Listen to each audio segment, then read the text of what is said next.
faire comprendre une chose. J'étais pas là. Tout ce qui s'est passé à Kin et Obi, Nayonanga, tout le monde a la musique. Voilà. Au moment que dans Libanga et Simbipe, bon, on a la procès Simbate.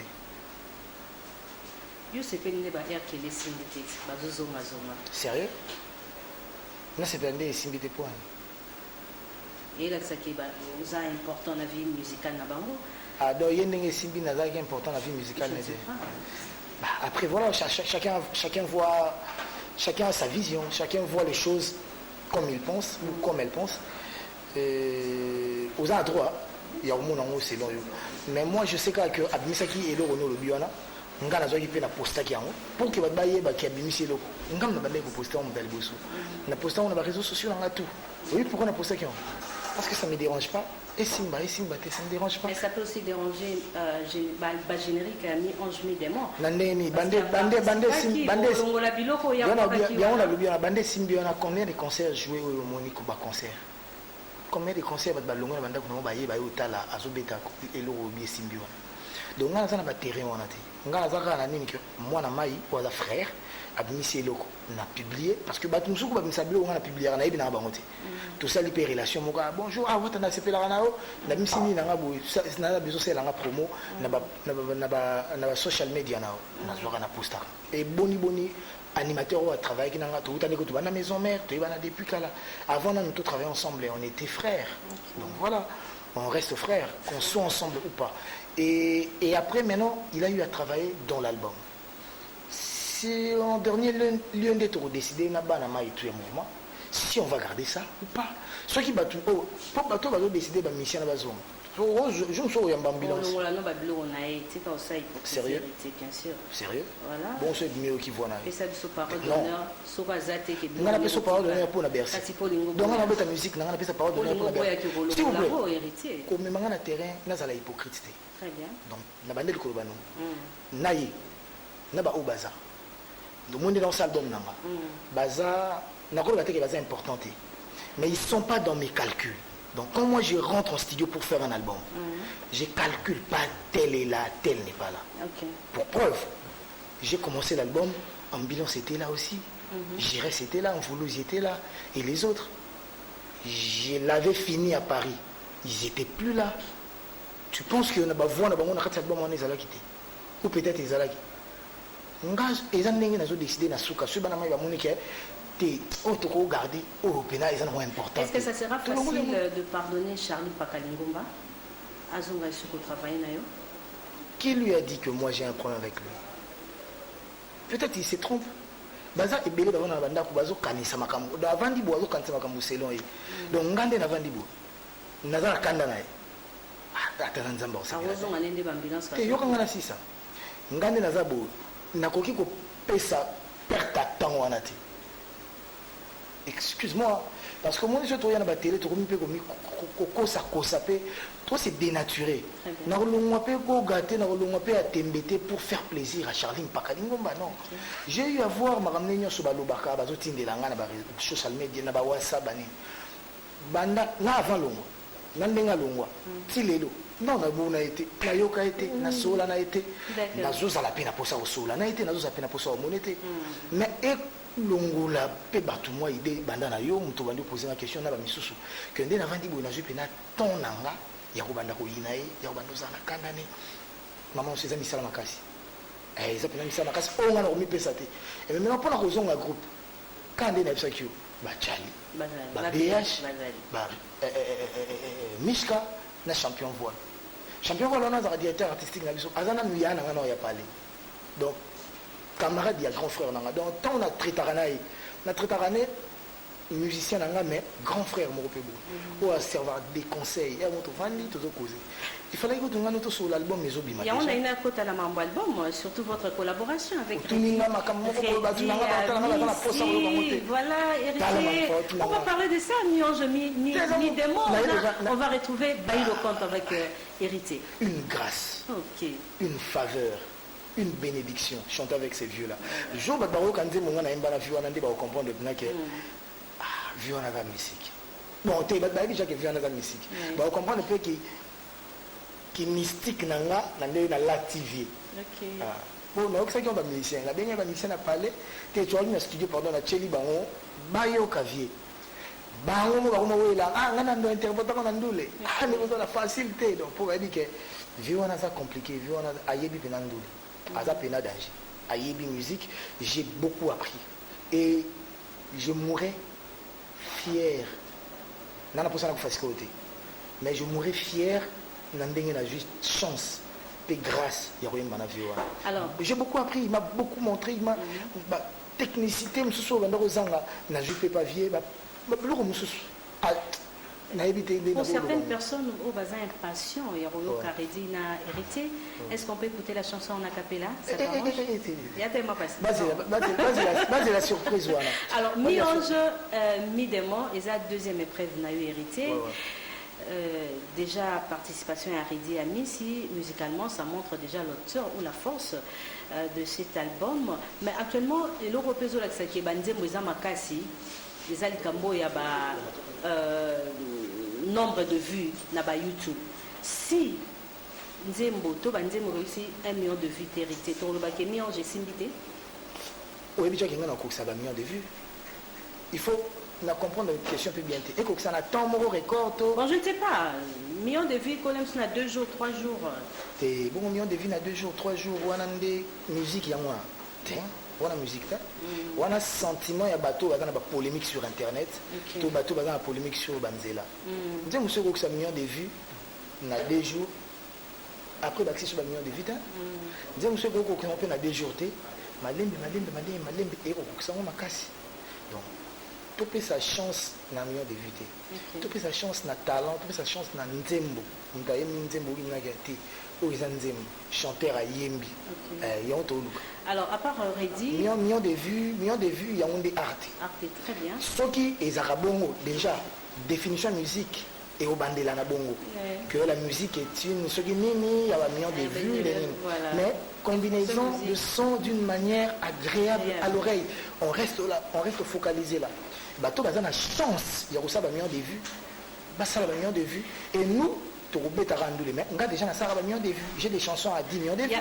J'ai des chansons à 5 millions de vues. Oazé aussi a participé à l'album jusque là, non. Non, pas encore. Non, pas encore. Voilà. Alors... d'accord. Alors, Mikolo Eza, Moutounion Sazolinga Loba, Amemi Loko Sika. Ferrego la lobby a na rumba trap. Héritier n'a mis 11 000 des mois et n'a mis Sika. Où tu restes seulement héritier à ba DDD, héritier à ba Betifo. Papa chéri a na rumba.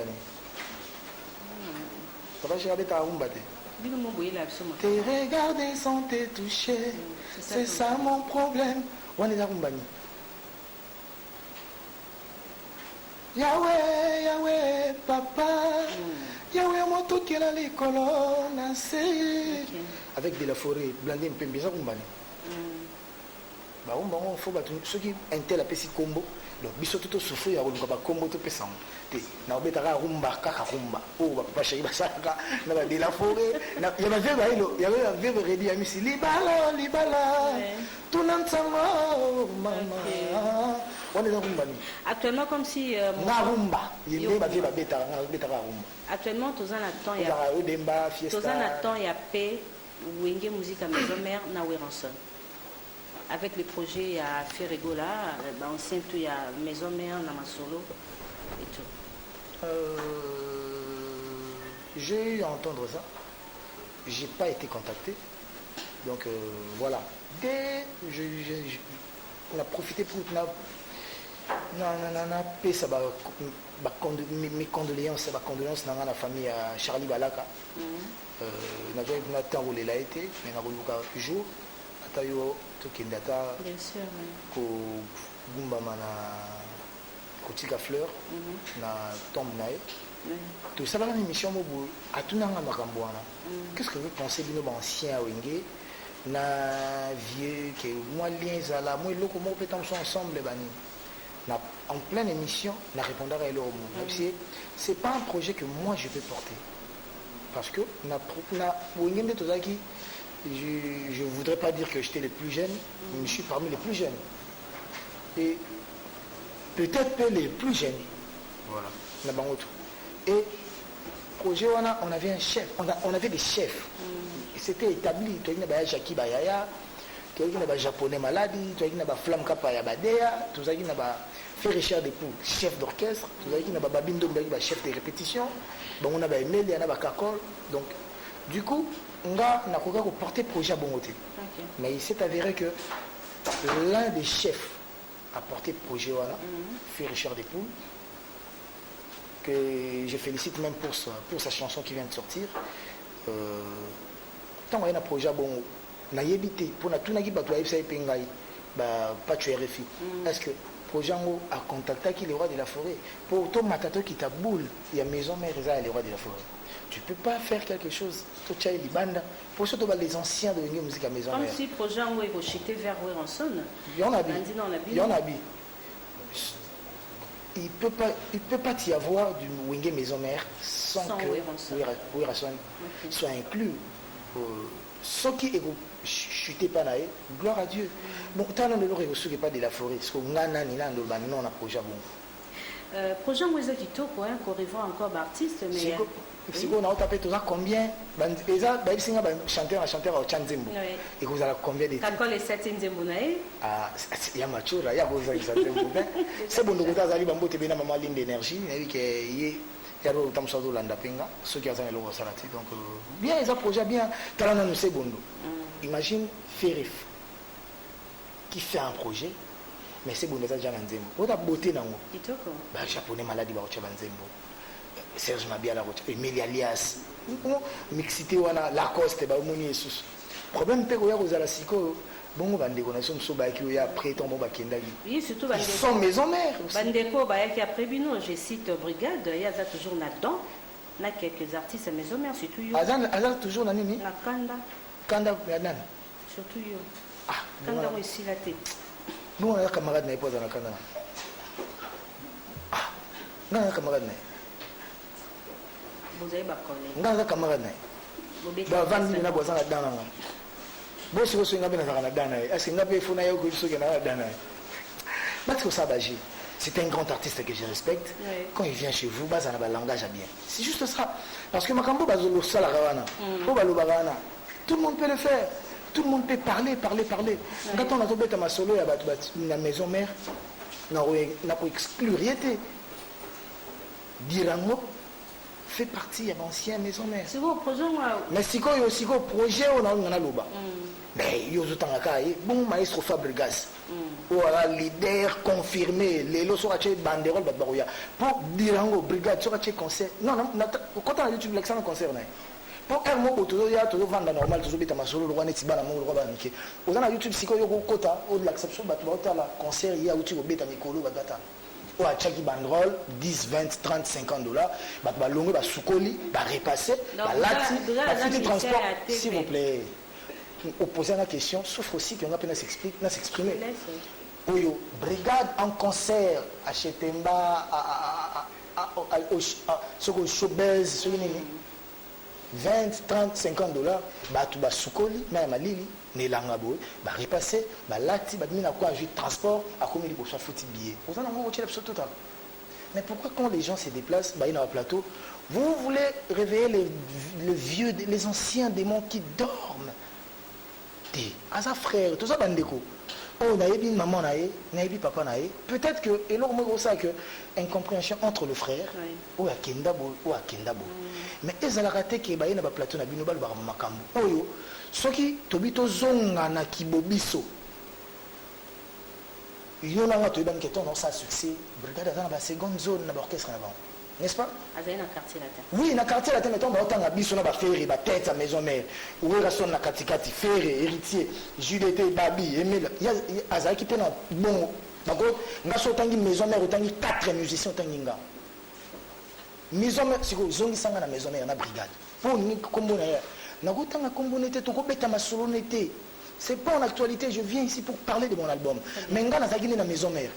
Sur la maison mère, musicien moi quoi voyager. Na nga voyager.